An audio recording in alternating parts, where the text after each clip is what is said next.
I became the director of an orphanage in a horror instance. A little boy, charred black, held out his hand.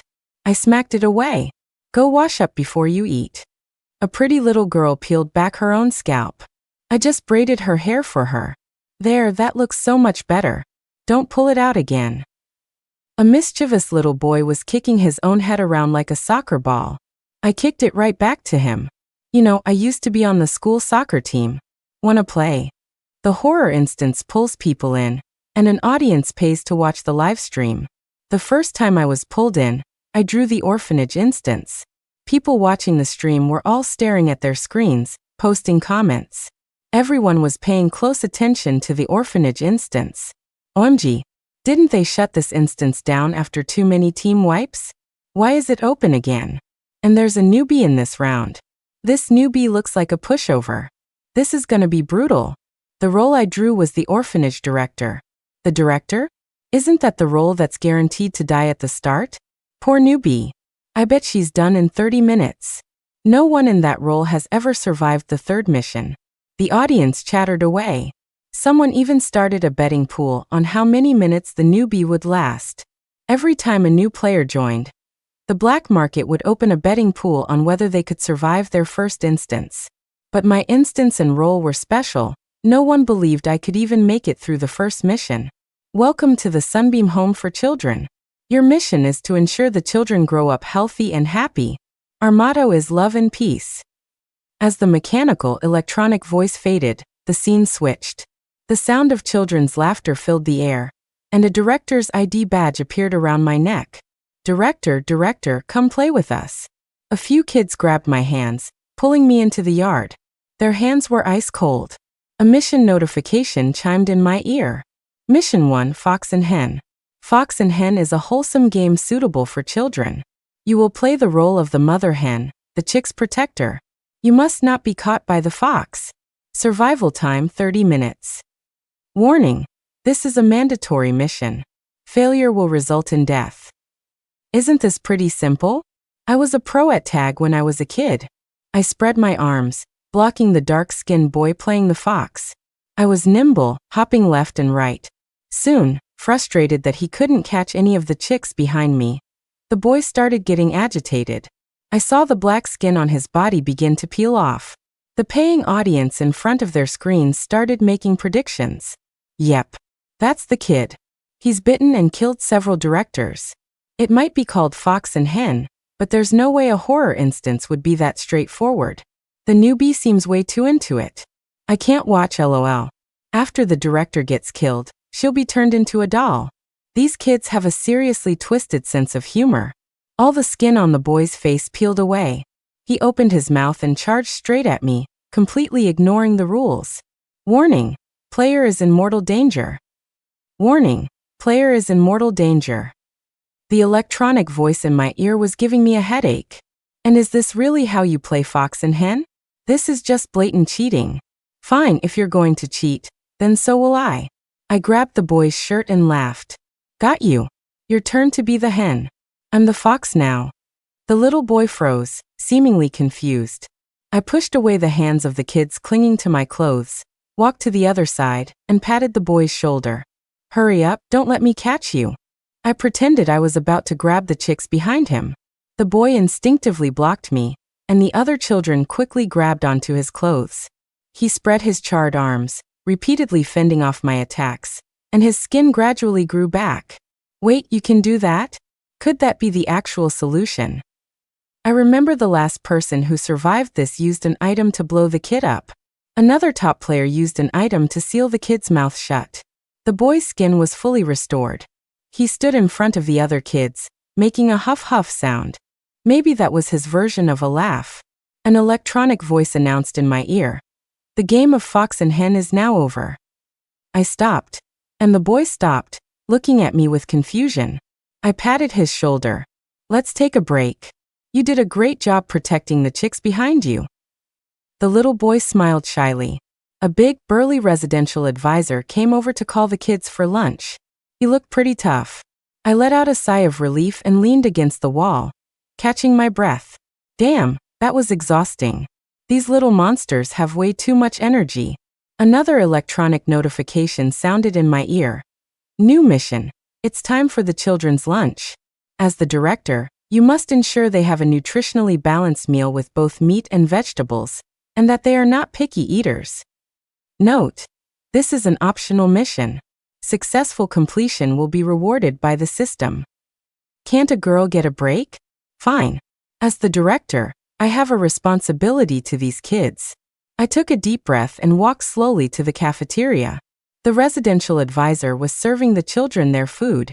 I noticed he was also serving a mix of meat and vegetables, so he probably had the same mission. The little charred boy seemed to be the troublemaker. He pointed at the vegetables and said, "I don't want vegetables. They don't fill me up. I want to trade them for more meat." Mike Stone actually got this instance? That little monster is toast. Mike's got enough items to kill 10 of those things. Mike's combat stats are top tier among the players, right? Wonder if he can pull off a miracle this time. Quick question for everyone watching. Does killing the kid count as completing the mission? The residential advisor said in a gruff voice, "You have to eat it." No discussion. The little boy started shedding his skin again, baring his teeth as if to pounce on the advisor. The advisor impatiently pulled out a knife-like object. I stroked the little boy's head. "Cole, you can have my meat entree, but you still have to eat your vegetables." The children's names automatically appeared in my mind. After all, a director needs to know every child's name. Cole pulled his head back, staring at me with wide, black eyes, his gaze wary like a small animal's. I took the ladle from the residential advisor, added an extra portion of meat to his plate, and told him, "Go on, go eat." Seeing the double portion of meat, Cole grinned happily, revealing a set of bright white teeth, and walked away with his tray. The residential advisor froze, staring at me in complete shock. Mike is stunned. Mike always brute forces his way through instances, but sometimes his comprehension skills just can't keep up. Mike's strategy is to have no strategy. If it can be broken, he breaks it. The newbie is a boss. She actually talked him down. The knife-like object in the residential advisor's hand vanished. I saw his ID badge read Mike Stone. I said to him gently, "Mr. Stone, let's not have any restricted weapons in the children's living areas. We don't want any accidents, you know." Mike Stone frowned. Yeah, I get it." The food was all served. When it was my turn, there was indeed no meat left, only vegetables. After serving everyone, Mike and I got our own food and sat down with the children. After finishing his 2 servings of meat, Cole stared blankly at his vegetables. Mike couldn't help but urge him, "Eat it." Cole sat motionless. Mike sneered. I said, "Eat it now." Cole glared at Mike and reached out with his charred hand, aiming for Mike's neck. Mike pulled out his knife again. I slapped Cole's outstretched hand away. "You got your hands dirty eating that meat. Go wash them now." Cole gave me a wounded look and ran to the sink. As the faucet water hit Cole's charred hands, it made a sizzling sound. I smiled and waved at Cole. "Cole, how about this? I'll take a bite, then you take a bite. Let's see who can eat faster." Mike scoffed. "You think that's going to work?" "I don't think it'll work either. They're not real kids. The newbie is still too naive. But this ghost seems to really listen to the director." Cole looked at me, his little face too dark to read his expression. I took a bite of a carrot and said to Cole, "Your turn." The little boy was silent for a long moment, then ate a carrot too. Whoa, it actually worked. Are we watching a horror game or a child-rearing simulator? 1 star, I want a refund. But I think this is great. I love it. Mike had long since finished his meal and was silently watching us eat. Then he seemed to get hungry again and ate another 3 bowls of rice. Congratulations, player, on completing the mission. Mission reward. A restraint item that can immobilize an unnatural creature for 3 minutes. Some restrictions apply. Note: this is a portable item. If not used in this instance, it can be carried over to the next. The live chat erupted. Well, this is the first time I've seen someone actually complete this mission. That's a pretty good reward. Could be a lifesaver in a critical moment. Probably won't work on the final boss though. After lunch, the residential advisor went to wash the dishes. I took the children to the classroom for their lesson, handed them over to the teacher, and finally got to go back to my office and sit for a bit. A group photo of the children hung on the wall, but their expressions were all vacant. Below the photo were piles of cardboard boxes and teaching supplies. Leaving these boxes piled up here was a bit of a waste. Oh well, time to turn trash into treasure. I picked up the cardboard boxes and started making an Ultraman model. Is this part of a mission? She's making an Ultraman model. Is she crazy? This is so boring. I'd rather go watch Mike wash dishes. LOL, I just checked. Mike broke a plate and was being chased by the cafeteria chef, so he pulled out his knife and killed the chef. The chat went silent. Mike killed the cafeteria chef? Playing taps for the newbie and Mike. Why? That chef NPC respawns once a day. Without the chef, there's no food, and these little monsters will go berserk at night. Of course, I had no idea that my own residential advisor had offed the only cook in our cozy little orphanage. But I did hear a loud crash coming from the classroom. I walked to the classroom door and saw that the window was shattered. A head was lying among the broken glass. The teacher calmly continued her lesson. I walked over to the broken glass and picked up the head. The children all swiveled their heads to look at me, though their bodies remained facing the blackboard. A headless body walked over from the back of the classroom. The head in my hands opened its eyes, which darted around before settling on my face. Eek. I'm scared. The newbie's mental fortitude is insane. It's fine, just a small scene. But I don't remember this part from previous playthroughs of this instance. Previous players were all in the director's office, frantically searching for clues to survive. The body took its head from my hands, placed it on its neck, and started to head back to its seat. I stopped the boy and asked, Leo, why was your head outside the classroom? Did you break the window? Leo stared blankly ahead, his eyes unmoving. I noticed the boy's well-developed calf muscles, and had an idea. I asked him, do you like to play soccer? The boy's eyes flickered with a faint light, and he nodded. The bell rang, signaling the end of class. I checked the schedule. Next up was gym class. Our orphanage was always having the kids play all sorts of weird games, but we never had them do any proper sports. I've decided. We're playing soccer next period. It just so happens I was on the school soccer team. I know how to play, and I can teach them. Leo must have been kicking his head around in the classroom, because he had no one to play with. I gently patted Leo's head. Leo, playing soccer is a good thing. But you can only play on the field, not in the classroom. You wouldn't want to hurt anyone. I announced loudly, kids, next class we're all playing soccer. Once we got the kids to the field, I asked Cole, do you know where the soccer ball is? Cole shook his head. The prettiest little girl in the group said in a sweet, delicate voice, Ma'am, we don't have a soccer ball. I think this little girl's name was Lily. My toes curled in embarrassment. Is our orphanage really this poor? Leo silently took off his head. Ma'am, you can use this. I felt its weight. It would work. Are you sure, Leo? I confirmed. Leo's head nodded in my hands. Mr. Stone saw us playing soccer, his expression one of utter shock. That's when I remembered what I needed to do. I said to him, Mr. Stone, the classroom window is broken. Could you help clean it up? Mike Stone flipped me the bird and walked away. Ha ha ha, the newbie is ordering our boy Mike around. Mike. Like hell I'm listening to you. Mike's expression, ha ha, I'm dying. Leo had a great time playing soccer. I could even see a hint of a smile on his face. After class, I cleaned Leo's head and carefully placed it back on his neck. I patted his shoulder. Remember, no more playing soccer in the classroom. We don't have the money to fix the window. When it was time for dinner, I took the children to the cafeteria. But there was no food at all. The cafeteria staff was nowhere to be found. The children's expressions gradually darkened. I'm hungry. I'm hungry. I'm hungry. I felt a pang of guilt. My children were starving. The kids stood up from their seats, chanting, I'm hungry, and started walking toward me and Mike. Warning.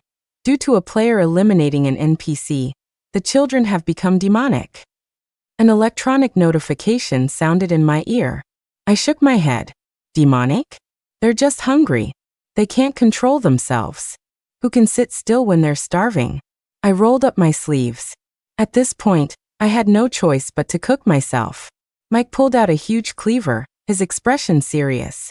Looks like Mr. Stone is going to help me cook. Excellent. I grabbed a large goose from the back kitchen and tossed it to Mike. Kill it, pluck it. I'm making goose stew. The goose honked gawk, gawk at Mike. Mike looked at the goose, then at the children in front of him.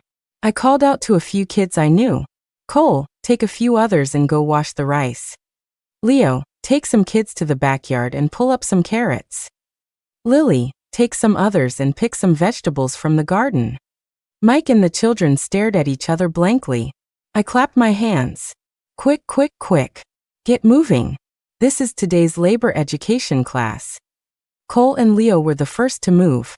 Lily glanced at the cleaver in Mike's hand, and then left too. Only Mike was left, furiously hacking at the goose with the cleaver, as if to vent his frustration.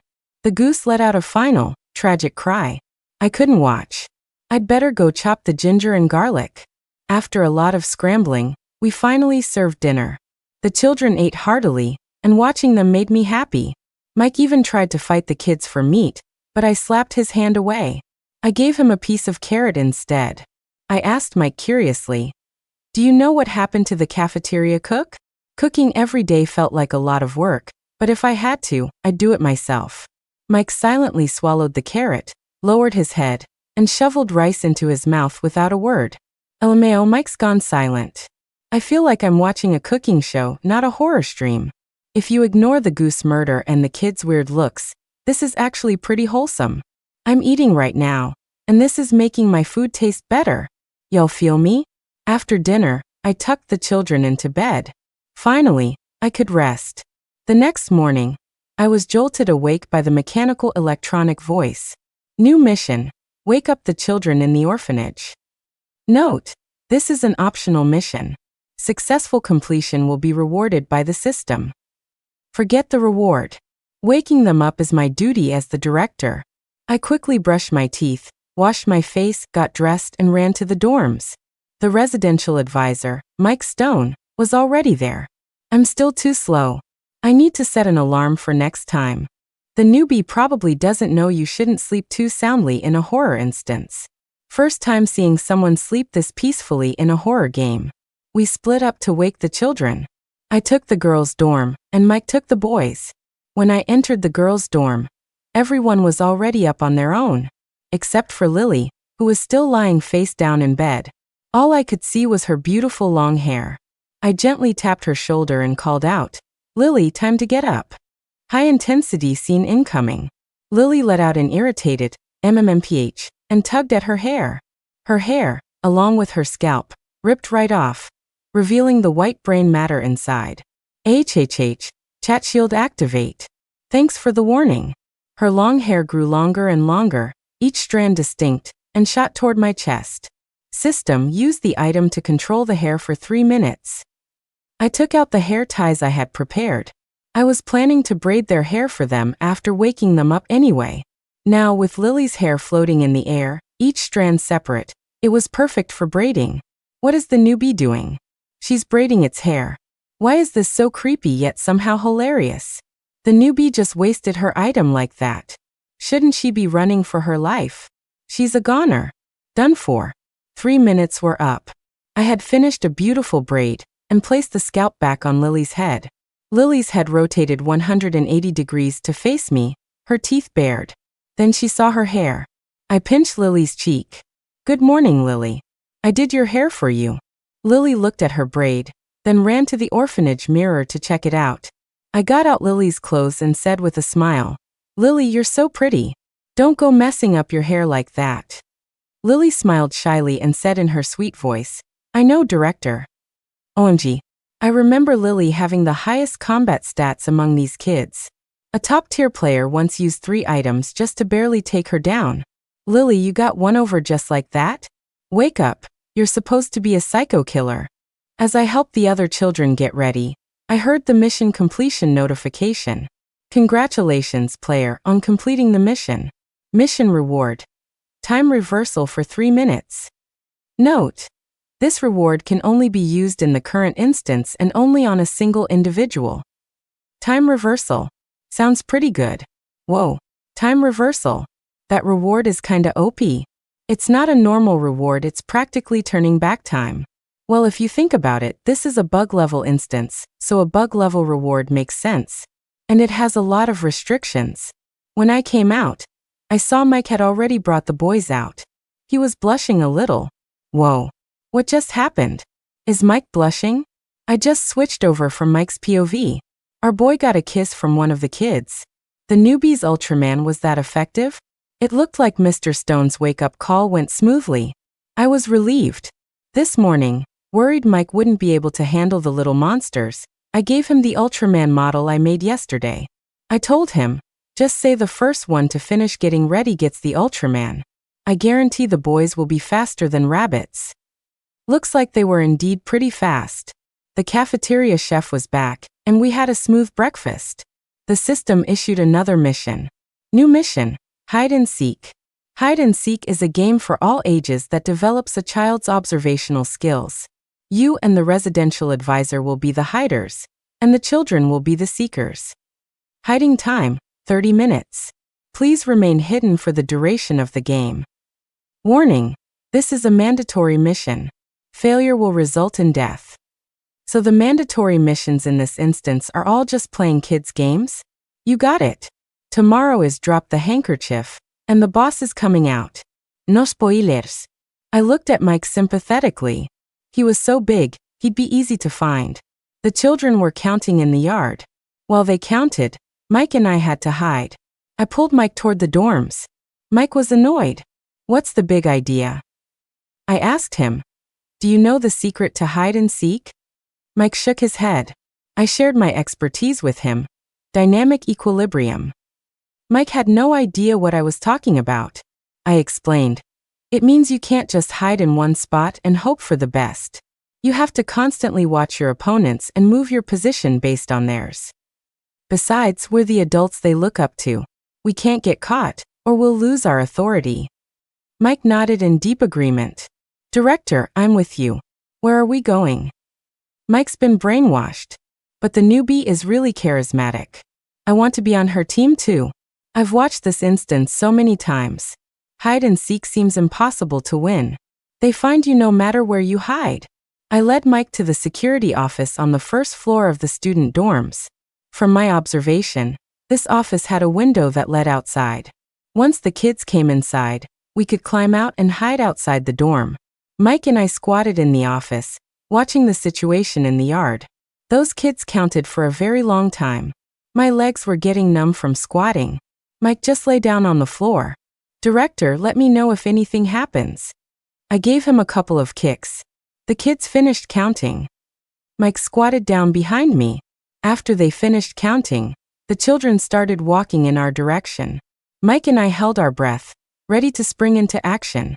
Then I noticed the children had stopped in the open space in front of the dorm. Lily drew a hopscotch grid, and Cole led the kids to line up and play. Some of the kids didn't want to wait in line. Leo started playing hacky sack with them. The hacky sack was his own head. It was a scene of peace and harmony. Hello? Did these kids forget we were playing hide and seek? Is there anything more hurtful than being forgotten during a game of hide and seek? I wasn't having it. I was going out there. Mike grabbed me. Director, don't be impulsive. I was furious. Look at them. They've already forgotten about us. There's no point in hiding anymore. Mike said helplessly, Director, time's not up yet. Let's just hang out here for 30 minutes and then go out and teach those little rascals a lesson. Fine. Ha ha ha ha, I'm dead. First time seeing Mike tell someone else not to be impulsive. The newbie is taking hide and seek so seriously, but she's brute forcing the instance with her heart. Mike asked me, Director, do you know why they aren't looking for us? I looked at my kids and said to Mike, you know, children can tell the difference between good and bad. They get attached to adults easily, even if they've just met us. Mike nodded. Director, you didn't answer my question. How should I know the answer? Never try to guess what a child is thinking. Mike said, Director, even if the kids really like us, we have to leave in a couple of days. I was confused. Why? Mike said. Didn't you read the fine print on the back of your roll card? This instance only lasts 5 days. Really? I'm going to miss them. Do the kids know that if they find the director, they'll die? The kids are smarter than we think. I came here for thrills, not a love-in. Switching instances by. I love this. Beep beep beep. System has detected an unknown anomaly. The current mission is now void. An electronic voice sounded in my ear. Looks like we don't have to hide anymore. Mike and I walked out. My face was grim. I wanted to ask them why they weren't playing hide and seek properly. Lily ran over, tilting her little face up at me. Director, want to play hopscotch with us? Lily's hand grabbed mine.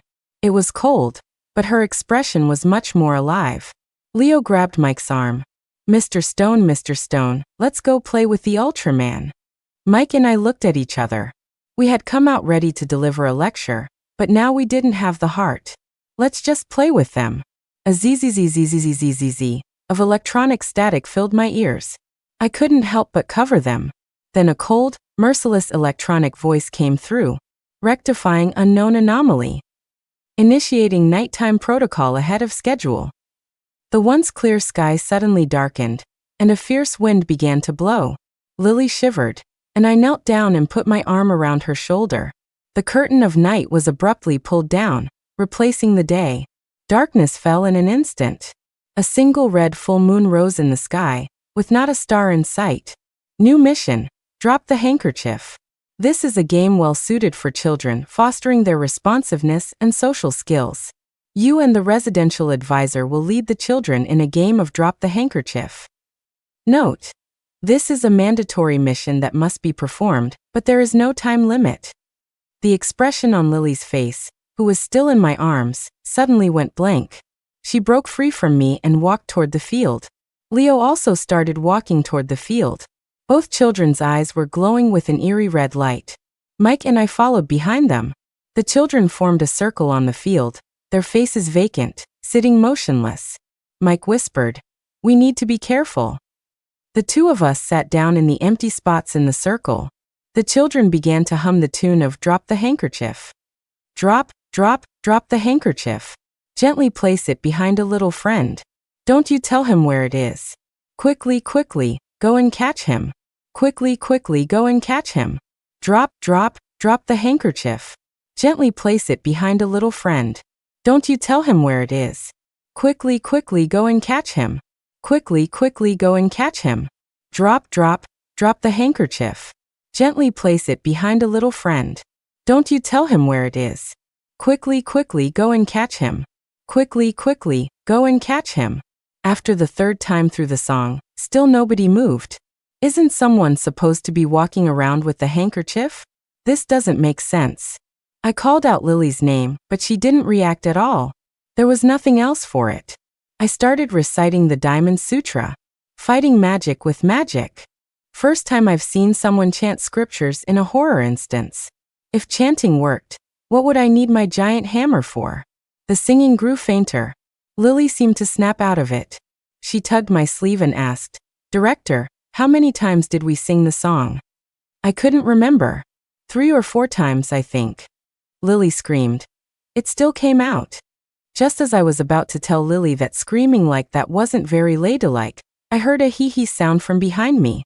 I turned my head and saw a giant, infant-like creature crawling toward me, an umbilical cord still dragging from its belly. You could call it a baby, but it was bigger than Mike and me combined. It was purple all over, with broad, fat shoulders and 4 arms attached. Brother, sister, is this how you do your missions? Why are they still alive, hee-hee? The giant baby opened its mouth, revealing a set of sharp teeth. Lily stood up, blocking me. Don't you come any closer. The giant baby kept crawling forward, one of its arms lashing out at me. Lily's hair wrapped around the arm. The baby stretched its other arms toward me. Leo and Cole came over too, the 3 children blocking the baby's arms from 3 different directions. But we were all so tiny compared to it. Hee-hee, brother, sister, do you really think you can stop me? Have you forgotten? I'm father's favorite child. The children gritted their teeth, not giving an inch. Oh, for goodness sake. When did I become so pathetic that I need children to protect me? I'm their director, after all. Mike took the opportunity to run away. Where did Mike go? Mike, the man who always faces things head-on, actually ran. This is unbelievable. My man Mike isn't a coward. I sighed and said in a cutesy voice, "Sweetie, what's your name?" "You don't have a name, do you?" The giant baby's name hadn't appeared in my mind, probably because no one had given it one. The baby shook its head. "Don't talk to me in that tone. I won't listen." I continued in a gentle voice. "Can the director give you a name? How about we call you Angel?" "Angel, this is the first time I'm meeting you, so I didn't have time to prepare a gift. All I can do is sing for you. Sleep, sleep, my dear little baby. Mama's hands are gently rocking you. The cradle rocks you. Go to sleep now. The night is quiet, the blanket so warm. Sleep, sleep, my dear little baby. Mama loves you, Mama adores you. A lily for you, a rose for you. When you wake up, Mama will give them all to you." Lily and the other children started singing the lullaby with me. The giant baby yawned, then wiped its face with one hand. It began to cry, a single red tear forming at the corner of its eye. I opened my arms and said with the utmost sincerity, "Angel, come to Mama and have some milk." Just then Mike ran back over, his face smeared with dirt. He handed me a bucket of milk he had just squeezed from the cow in the backyard. "El Mayo, you guys have no idea. Mike just got into a fight with a cow. Mike's Waterloo. He got trampled by a cow. Mike, high-level horror instance player, defeated by a domestic cow." The giant baby crawled over on all fours and started lapping up the milk in the bucket. I stroked its head and said, "Good boy, Angel. Mama's here." After it had drunk most of the milk, it mumbled, "Mama? Mama. Mama. Mama. Mama." The baby's forearms picked me up and tossed me in the air. Lily's hair caught me. After finishing the milk, the baby fell asleep. That's it. That must be the legendary beast taming technique. I've discovered that the director is an expert at taming all creatures, from the kids to Mike to this baby. So, I'd hate for the newbie to die, but this is a guaranteed death instance. Why? Explain. He's coming back. Who's coming back? Lily stood beside me, a conflicted look on her face. I put my arm around her shoulder. "What's wrong, Lily? Is something on your mind?" Lily said, "Director." Her face turned red, and she stammered, Can I call you Mama?" I smiled. "Of course you can. Director Mama." The other children crowded around me, also calling out, "Director Mama." The wind chime on the orphanage's main gate tinkled, and the willow tree in the yard swayed without any wind. A deep male voice rang out, "Children, I'm home. Papa. Daddy. Father." The children who had been gathered around me just a moment ago instantly abandoned me and ran toward the sound of the voice. A handsome man in a dress shirt and slacks stood at the orphanage gate. Lily hugged the man's leg, acting cute. Leo and Cole also chattered excitedly around him. His smile was elegant and approachable, but for some reason a chill ran down my spine. I felt it, an overwhelming sense of pressure, and a primal fear, as if being suppressed by a superior bloodline. All hail the Dark God. It's the Dark God himself? So killing the little ghosts is useless. The Dark God just one-shots everyone, and then revives them. The instance's livestream was suddenly flooded with viewers. All hail the Dark God.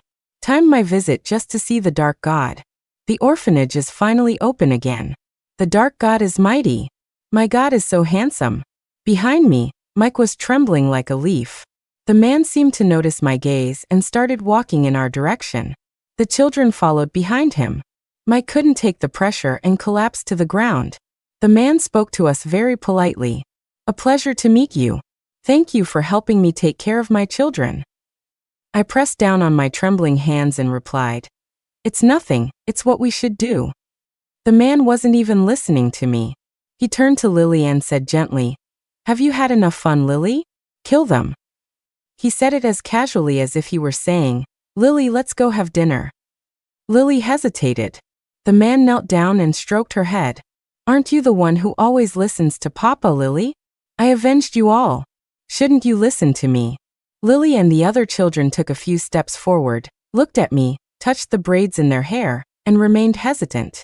I could tell this man could kill me with a flick of his finger, but he didn't want to do it himself. He was savoring the pleasure of control. I also tried to persuade her gently, "Lily, don't listen to him. You only need to listen to your own heart. This is emotional blackmail. The fact that he helped you get revenge is his business. You don't have to do something you don't want to do because of it." The man glanced at me and whispered in Lily's ear, "Do you like Director Mama very much?" Lily nodded. A troubled look appeared in the man's eyes. "But Director Mama has to leave in a couple of days, did you know? The only way for her to stay with you forever, Lily, is to turn her into a specimen."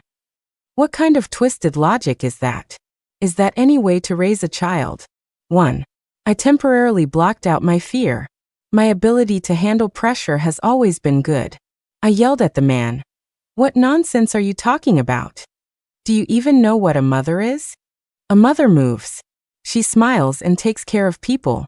What is this specimen you're talking about? If a specimen is all a child needs, then what's the point of mammals?"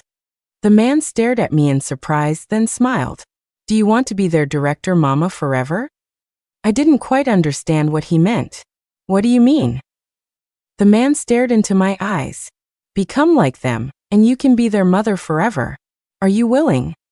The dark god is trying to corrupt someone again? Become a ghost? Isn't that still just dying? It means dying and becoming one of the instance's bosses. Only the dark god has that kind of power. The children looked at me with hopeful eyes. Lily tugged at the corner of my shirt. "Director Mama, please stay." The man said, "You will possess unnatural, immense power and an immortal body, even stronger than these children." I didn't answer, turning instead to face the children. I asked them, "Do you know what love is?" The children looked confused. Love isn't possession. It's about letting go, about wanting what's best for the other person. I love you all very much, but I can't give up who I am for that. If I did, I wouldn't be me anymore. I asked the man, "And why did you open this orphanage?" The man chuckled lightly. "Because I love these children, of course." I stared into his eyes, not backing down. "Are you very lonely? Don't you want them to have a good life? You avenged them, gave them a place to live, but why are they still so full of resentment? Have you ever asked them what they want? Why, as their father, are you never around to spend time with them?" These children weren't truly evil spirits. Lingering here meant they had unfinished wishes. The times they almost hurt someone were because their resentment hadn't faded. The man asked the children, "What do you all want?" Lily looked down, then looked up and said, "Lily wants Papa and Director Mama to make specimens with her." Leo put his head back on his neck. "Leo wants Daddy and Director Mama to play soccer with him." Cole touched his face. "Cole wants Father and Director Mama to eat with him." The children all chattered at once, speaking their hearts. Although Mike still couldn't get up from the ground, he chimed in, "Don't you guys want Mr. Stone to do anything?" "Leo, didn't you say this morning that you liked Mr. Stone the best?" Leo was at a loss for words, so embarrassed he almost pulled his head off. Lily quickly helped him out. "Lily wants Mr. Stone to live." "I want Mr. Stone to live too." The children all chimed in agreement. "Ha ha ha, to live. That's a pretty good blessing in a horror instance." This instance is definitely going on Mike's highlight reel of shame. First getting trampled by a cow, now being scared into a puddle. You don't understand the pressure from the dark god. All I can say is the director is no ordinary person. The man took 2 more steps toward me, stopping right in front of me, looking down at me. Mike pushed himself backward a few more feet. The pressure was overwhelming. I felt like I was going to throw up. The man's eyes were golden, their depths holding an inhuman coldness and indifference. I forced myself to stand up straight and meet his gaze. The man leaned in and whispered in my ear, "You will help me fulfill their wishes." It seemed I didn't have the right to refuse. The dark god's whisper. I wish the dark god would whisper in my ear. The newbie is one of the few players I've seen who can actually hold a conversation with the dark god. P.S. All those previous players ended up as bosses in high-level instances. I looked up at his golden eyes. "Fine. But you have to let me and Mike go afterward. The man agreed. Ha ha ha. The dark god never keeps his promises. If the dark god keeps his word, I'll eat my keyboard. 1. The children's wishes were actually very simple, mundane, trivial, and specific. They just wanted to be loved and accompanied. As their wishes were fulfilled one by one, the children vanished one by one. After we finished making leaf specimens with Lily, I styled her hair beautifully. Lily said, "Director Mama, Papa, thank you." It was already dusk on the 5th day. Now the only child left in the orphanage was Angel. For the past 2 days, Angel had lived the life of a normal baby. Eat, sleep, and eat again. The man asked me, "What is his wish?" I smiled. Angel's wish has already been fulfilled. I cut Angel's umbilical cord. He let out a few soft coos and vanished. In the vast courtyard of the orphanage, only the man and I remained. The man looked at me and said, "Stay and keep me company, human. You will no longer have to bear human sickness, pain, and death. I will grant you the greatest power, and you will become my guardian. They will fear you, praise you, and obey you." Whoa, a direct promotion to guardian. My Lord Dark God, I want to be your guardian too. You don't like being alive upstairs? The Dark God really likes the director. The man's tone wasn't a suggestion, it was an order. But I didn't want to give up human fear, joy, worry, and pain. And I didn't like the idea of being anyone's guardian. Over the past few days, I had heard from Mike that this man was a dark god. I kicked a stone on the ground and said sincerely, "I wish to retain my human identity for a few more hours. Before midnight, before I leave, I will be your loyal servant." I took Mike for a walk, watered the plants, cooked and milked the cow. Mike's face was full of worry. "What do we do? What do we do? You're about to become a ghost.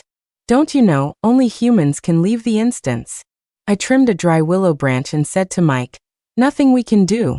Just pray you don't run into me in the future." Mike, ha ha ha, I'm already looking forward to the director's own instance. The director went straight from newbie to boss. That's insane. But I want to see the director clear more instances. Before midnight, the dark god carved a golden brand into the palm of my hand. An intricate pattern formed on my palm, burning but bearable. First time seeing the dark god be so gentle. Didn't he usually just choke them to death and then slash them a few times? Even though I can't read the dark god's brand, it looks different from the ones on the other ghosts. I felt my life force rapidly draining away. My hands and feet grew cold. I touched my face. So this is what it feels like to become a monster. I looked at Mike and felt I could kill him with a flick of my finger. I saw the exit portal for the instance open. I told the dark god I was going to see Mike off. Mike actually survived. Mike can brag about this for 3 years. It's mainly because the director is a badass. The dark god didn't even care about Mike. I entered the exit portal with Mike.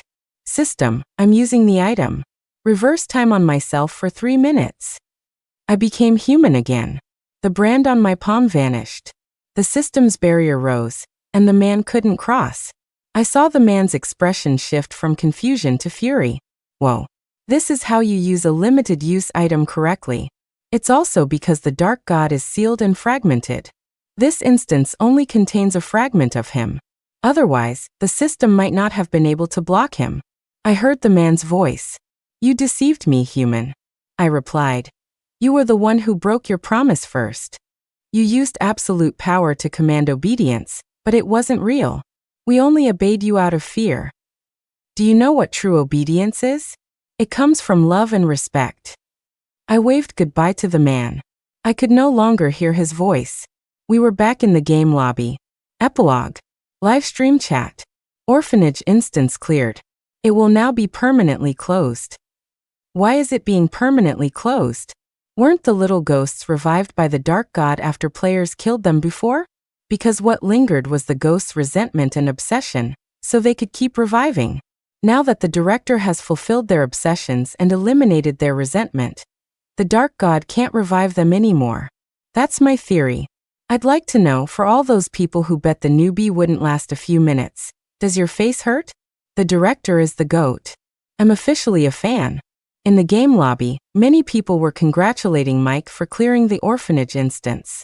That's our Mike for you. Clearing an instance like that.